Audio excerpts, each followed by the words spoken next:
और चलिए बात करते हैं लाख टके की बात की। अतीक हत्याकांड में एसआईटी तीनों शूटर से आज तीसरे दिन भी पूछताछ करती रही, लेकिन अभी तक वो नाम सामने नहीं आए जिसके ऑर्डर पर माफिया अतीक और अशरफ का मर्डर हुआ था।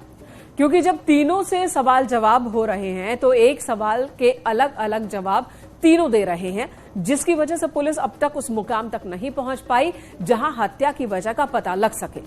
अब आपको पहले उन सवालों के जवाब बता देते हैं जो शूटर से लगातार पूछे जा रहे हैं। पहला जवाब जो शूटर्स की तरफ से सामने आया, लवलेश तिवारी की तरफ से, उसने कहा कि वो सोशल मीडिया में खुद को फेमस करना चाहता था, हत्याकांड से नाम कमाना चाहता था और अतीक को मारकर पैसा कमाना चाहता था। तो वहीं सनी सिंह ने कहा कि जेल में सुंदर भाटी के संपर्क में आया था। हमीरपुर जेल में सुंदर भाटी के संपर्क में आया। जेल बदलने के बाद सुंदर भाटी गैंग से जुड़ा रहा। सुंदर भाटी से तो संपर्क नहीं हुआ, लेकिन गैंग से जुड़ा रहा। और अरुण मौर्य ने कहा कि जिगाना पिस्टल की कीमत उसे पता ही नहीं थी। जिगाना पिस्टल सिर्फ हथियार जैसी लगी, इस हत्याकांड के पीछे कोई आका नहीं। अब आपको पूरी रिपोर्ट दिखाते हैं। तो क्या सवाल का जवाब ढूंढने के लिए पुलिस अब इन आरोपियों का नार्को टेस्ट कराने वाली है।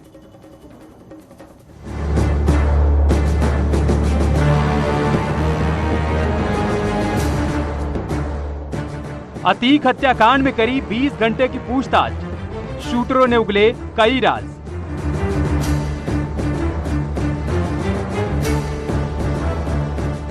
माफिया मर्डर के पीछे क्या है अतीक पार्ट 2 बनने की थ्योरी।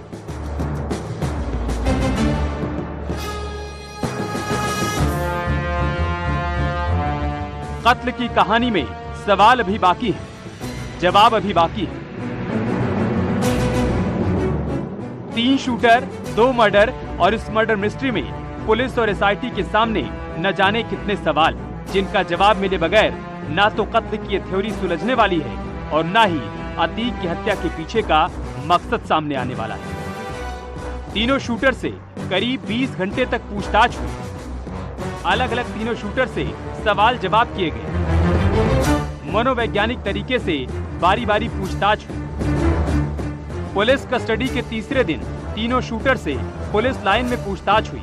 उस दौरान उन तीनों से 5 अहम सवालों के जवाब ढूंढने की कोशिश हुई। इतनी महंगी जिगाना पिस्टल कहां से आई? प्रयागराज में रुकने की व्यवस्था किसने करवाई?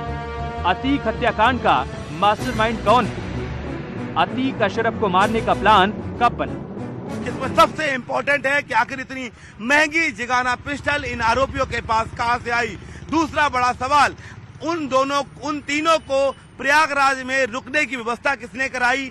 आखिर उनके लिए रैकी किसने की और रैकी उन्होंने की तो कब की? तीसरा बड़ा सवाल, इस पूरे एक बड़े घटनाक्रम के पीछे कौन है, उनका आका कौन है? क्योंकि उनका डायरेक्ट अतीक और अशरफ से कोई संबंध नजर नहीं आया है, प्रयागराज से कोई संबंध नहीं आया है। चौथा जो बड़ा सवाल है कि आखिर वो एक साथ कब जुड़े और अतीक और अशरफ की मर्डर की प्लानिंग उन्होंने कब की? पांचवा बड़ा सवाल, जिस दिन वो आए थे, जिस दिन फर्स्ट टाइम रैकी की थी, आखिर उस दिन उन्होंने अतीक और अशरफ की हत्या क्यों नहीं की? पुलिस सूत्रों के मुताबिक पूछताछ में तीनों आरोपियों ने करीब करीब सारे सवालों का जवाब दिया, लेकिन उन तीनों के जवाब आपस में मेल नहीं खा रहे हैं, जिसकी वजह से एसआईटी की टीम आरोपियों के जवाब पर पूरी तरह भरोसा नहीं कर पा रही। कहा जा रहा है कि पुलिस आरोपियों का लाई डिटेक्टर टेस्ट भी करवा सकती है। इसके लिए पुलिस कोर्ट से जल्द ही इजाजत मांग सकती है, ताकि अतीक के कत्ल और उसके पीछे की साजिश का पता लगाया जा सके। अगर लाई डिटेक्टर टेस्ट हुआ तो इस कत्ल की पूरी साजिश में दूध का दूध और पानी का पानी हो जाए। साजिश के पीछे का सच और उसके एक एक किरदारों से पर्दा उठ जाए। Bureau report, news 18।